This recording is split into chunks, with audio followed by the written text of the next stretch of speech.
Les, when did we first meet? Was it 2014? 2013. 2013. That's 10 years ago, just about. Because I'm 10 years clean on the 16th of January. And I came here in the first year of me being clean. Gee. That's when I met young Tim, and then I met you. Yeah, that's right. And then we showed the movie, Yes. the anonymous people.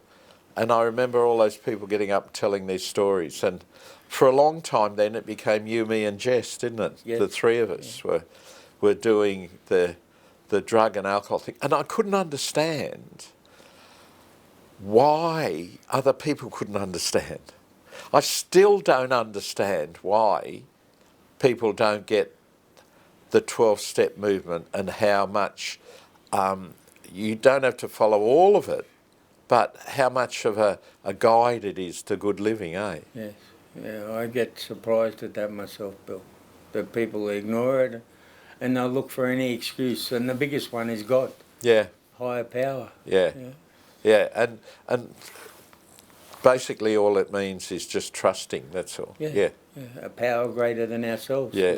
My power got me into the gutter.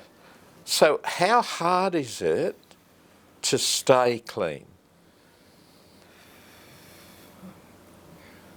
I don't know.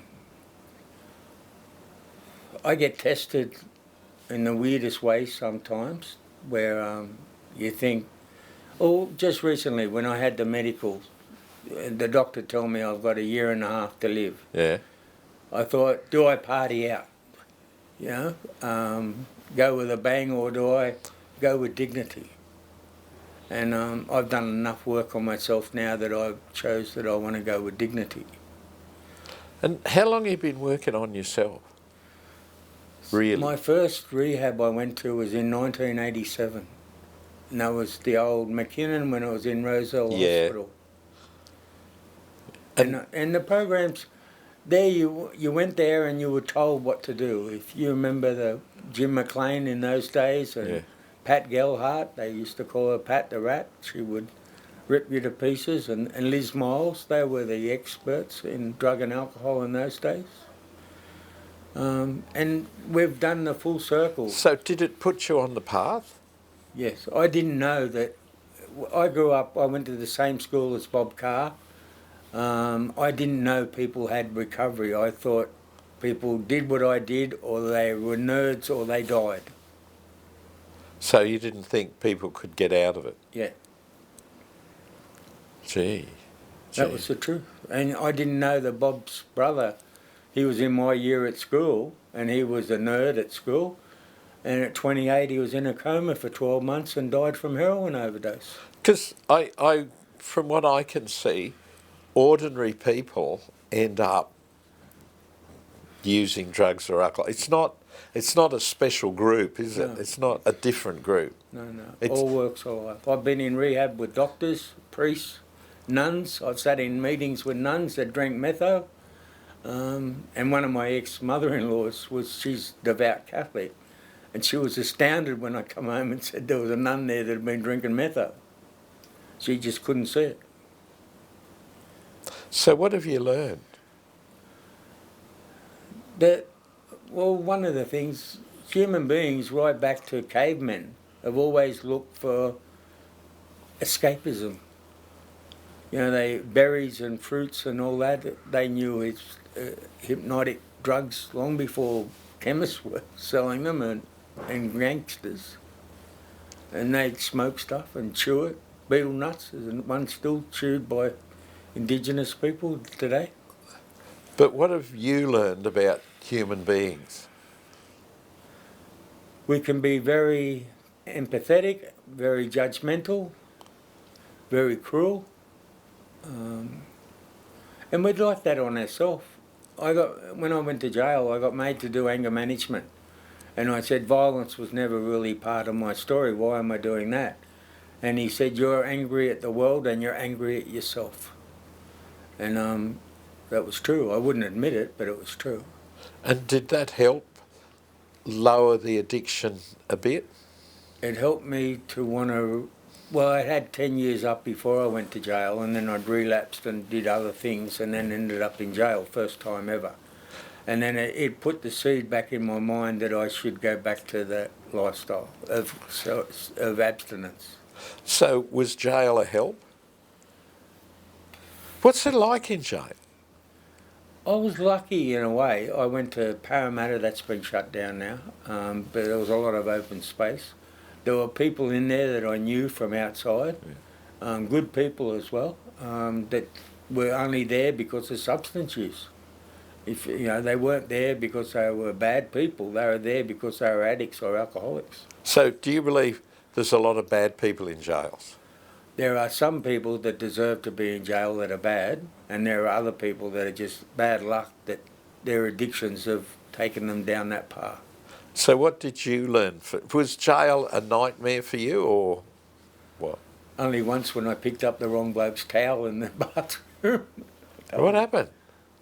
At Parramatta there was 12 showers for 400 blokes, and I had soap in my eyes and I thought I'd put my towel where I could get it real easy, and I picked his up by mistake, and he happened to be a Serbian with no sense of humour, and he let every Serbian in the jail know that I'd used his towel, and that worried me for a couple of days, but other than that... What, were you feeling you were going to be punched out or something? Yeah. Is it that brutal in jail? There's violence, that's all people have got. How do you mean? Well, intelligence means nothing in jail unless you know you're intelligent to beat the system to the advantage of other people. Then intelligence comes into it, but the rest of it is lift weights, pump up, how violent you could be. So threatening. How powerful are the guards? There are good guards and there are corrupt guards, a lot of corrupt guards, and there still is. How do you mean corrupt? When the do-gooders get on the radio and say prisoners' wives are bringing in mobile phones up their pussies or whatever, they're not. How do they bring a charger in? They could get the phone up there, but how do they get the charger? That's just, physically it's impossible. They're coming in with guards. The amount of drugs that you can still buy. At that drug seminar I went to on Wednesday, they joked there that in Dubbo, a guy rang the local jail to get on because he couldn't score in the streets, but he could score from the jail. So you've got a lot of corrupt guards, sort of thing. There's ones that are open. Well, there was money involved, and the jail system at the moment, a 50-gram packet of tobacco is worth $1,500 in jail. So it's a whole different world. Yes. Is there anything good about it? There are some good things. I've met people that couldn't read or write. If they were lucky, they were given programs to help them read and write. But you could go through drugs was a big thing in my life. I was in jail for 18 months. No one offered me a drug course in jail or drug rehabilitation or anything like that. I was offered anger management once, and that was it. If you really wanted to get help, did you have to kind of ask for it? You've got to put in a request form that's called a bluey, and a lot of the time you would put one of those in wanting an extra towel or whatever, and you'd hear the shredder going as you walked off. Because just because you asked the guards or the screws once didn't mean you got it. What about rehab programs and things? I brought it up again on Wednesday at the thing I went to. A guy that we've helped here and his mother, he got a 4 years on the bottom sentence. Part of that was he was to go to a compulsory drug unit for 18 months before he got out. He was released 2 weeks ago. He's never done the unit course. He was in a jail that's now privatised. The corrections order was with corrective services. It was too hard to mix the two together. So he didn't do it. So have you noticed any difference in prisoner release programs since you've been in your lifetime? Yeah, it depends on... We have a really good relationship in this area with Burwood Corrections. they really try hard with the guys under their control. And I have a lot of respect for them. Other ones have rang us up and said, we're releasing a guy on Friday next week, and he's got to get to Sydney. Can you guys transport him? And we don't get told, one, whether he's Indigenous or he's Australian. This guy that we got rung up for, I think you remember a few weeks ago, was Indigenous. He'd never been in a big city before. He was to arrive at Central and then we were to get him to Malabar, and he'd never been in that environment before. We weren't told why he was coming, what he'd been inside for, whether he was happy, sad, glad, whatever. But we could look after him. And this is 2022. This is 2022. And by law, it's the corrective services are meant to take you back to where you were arrested. What about drug and alcohol workers? Is the training any good for them? There's still we're still governed by 12 steps in so much as total abstinence, and drugs have changed now. We're getting a lot of young people that have used ice or ecstasy, MDMA, who didn't have a problem with alcohol. So if they go along to NA, Narcotics Anonymous, or Crystal Meth Anonymous, they'll get told, for the rest of your life, it's abstinence. And you tell that to an 18, 19-year-old that they can never have a drink again. And then if they do have a drink, that's called a relapse, to go back to square one. But what about the quality of the workers? The workers... Are they trained well enough? No, not in my opinion. Tell me. Well, we jump from one theory to another. A lot of it's trauma-based now, that everyone that's got addiction had to have a bad childhood and was raped as a kid, or mum didn't love them, dad didn't love them, or whatever. One of the earliest films that we did was that lady that stood up and said she came from a very well-to-do family, and her rock bottom was injecting toilet water in a public toilet. Yeah. And she had no reason in her upbringing to be like that. So I know there's always this conflict between the workers who say, I've got lived experience, and the people who say, I've got the qualifications. Yeah. How can that battle get resolved? I don't think it'll ever be resolved. Tell me. Because money's involved. I can be the... One is jealous of the other. Because I'm a bit rare in a way. I went back to school to get qualifications to go with lived experience. A lot don't. So one will be jealous of the other, and then you can get a job with facts if you've got a degree. Doesn't mean that you're brilliant in drugs and alcohol or anything, but I can have a degree in art studies or whatever, a degree in art or reading and writing or whatever, and that'll get me a job at facts. But my lived experience of 20 years or 30 years in drug and alcohol wouldn't get me a job at facts. So any degree would get you a job, but no experience. Yeah. Or if I'm Indigenous, I can get a job at facts as well, which I always thought was a bit strange. So what's the future? The future is, I think, we've got to... we've both sat on committees of drug reform. We've got to get it out of dealers' hands. It's got to become a health issue. You should be able to go to your doctor and say, for whatever reason, I've got a problem with ecstasy or alcohol or whatever, can you write me a script? And then I go through a program with you. Then we might start getting somewhere. I don't want my kids going to some gangster dealer to buy drugs. So where to in the future? Honesty's got to come into it. Organisations like Exodus, we should have the elephant in the room here, with all due respect, has been drugs and alcohol. We have managers in charge of homelessness, site management. We don't have drug and alcohol. And do they see drug and alcohol as a special entity or not at all? I think the people that understand it see it as a special entity. Those that don't are scared of it. So, like I keep saying, where to? I think it's the thing I went to on Wednesday for you. Tell us. It was the Glen started up a group called Adani, which is all the rehabs getting together to try and promote one program of recovery for Indigenous people, which is expanded to non-Indigenous as well.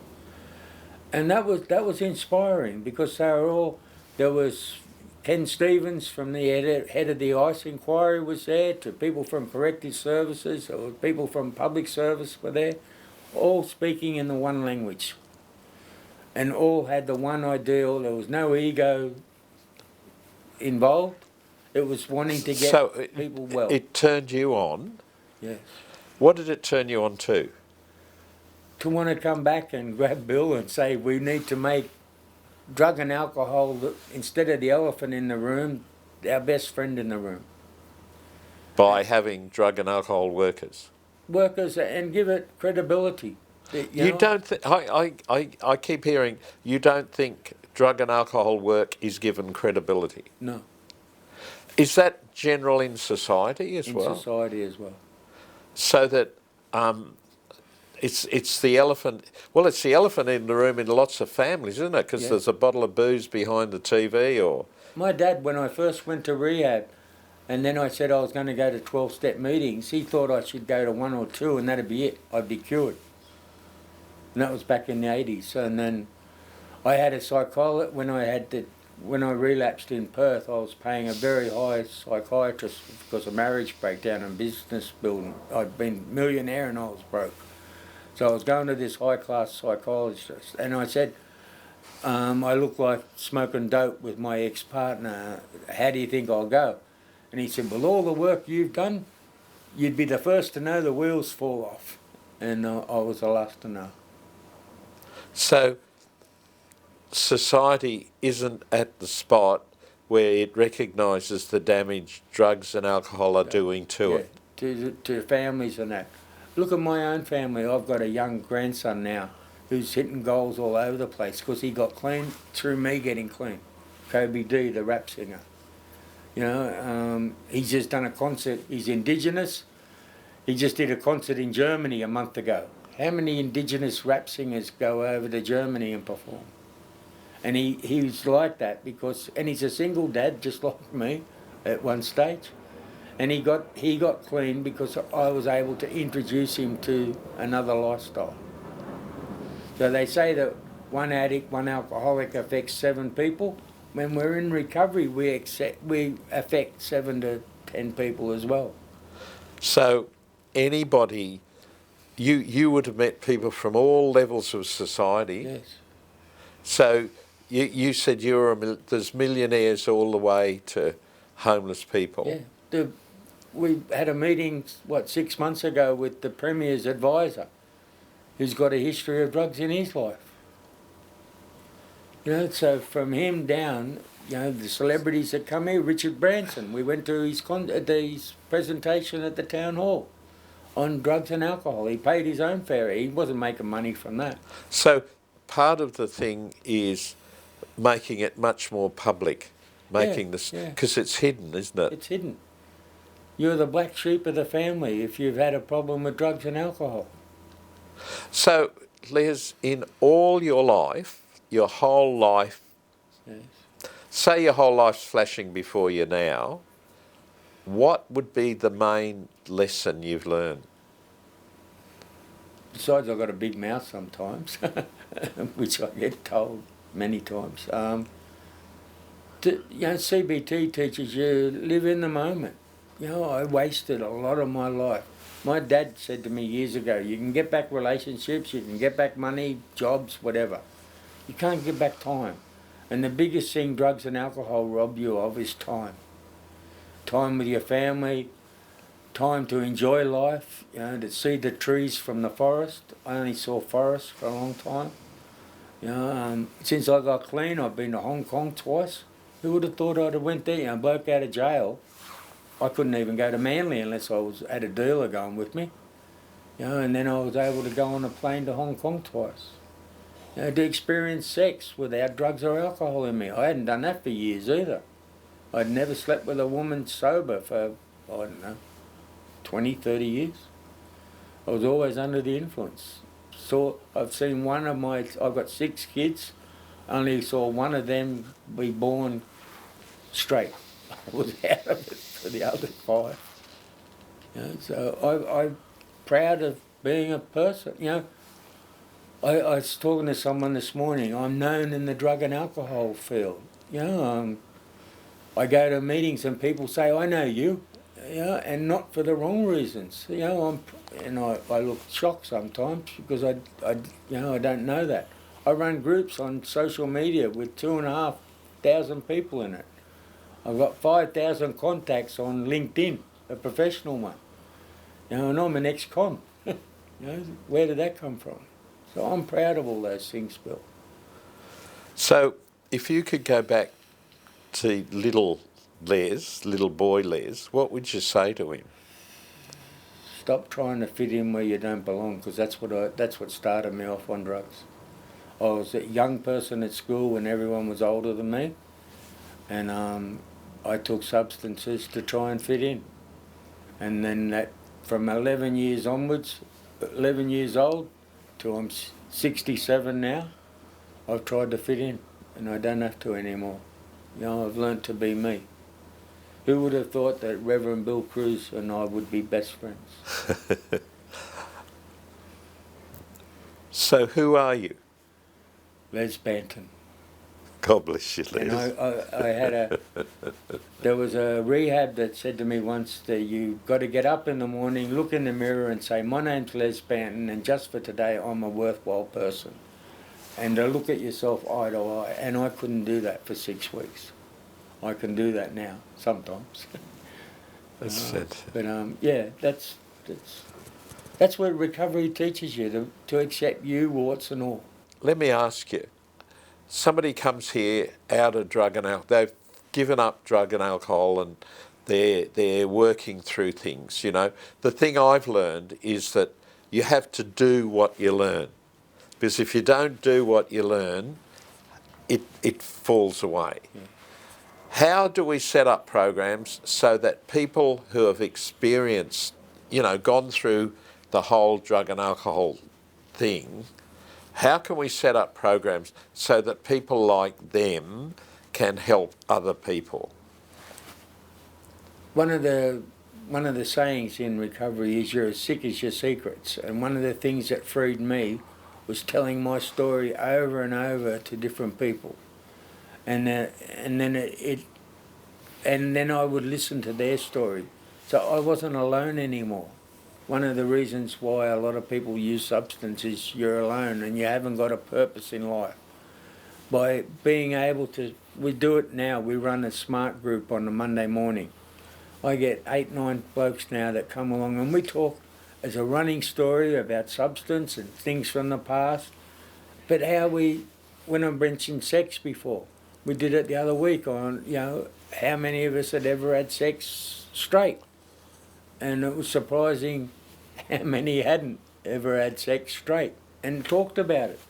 You know, and those guys have said to me, "How can I tell my story? Do I have to wait till next week? Can we do more of this?" And that's something after Christmas I was going to talk to you about, that we increase these. Because that's real life. Like, you talk as if that's only for drug and alcohol people. But it's basically good living for everyone, isn't it? We've got a couple of blokes that sit there that I'm sure haven't got drug and alcohol stories, but they enjoy the group. Because it's like you just said, where else can they... You know, we're lucky in recovery in a way that we have these groups to go to. If you're Joe Blow in the street, how does he go... Where does he go to talk about sexual problems? Where does he go to talk about, I can't do a budget? I can't read or write, you know, because her school was fucked up. You know, he comes from a different area. How does he talk about that? You know, he's going through divorce. He can't afford a lawyer, but he wants to know how other guys got on. So you're saying those people don't need experts, they just need one another? We just need someone that wants to listen and that shows some empathy or caring nature. And we could all do with that. God bless you, Les. God bless you. Yeah.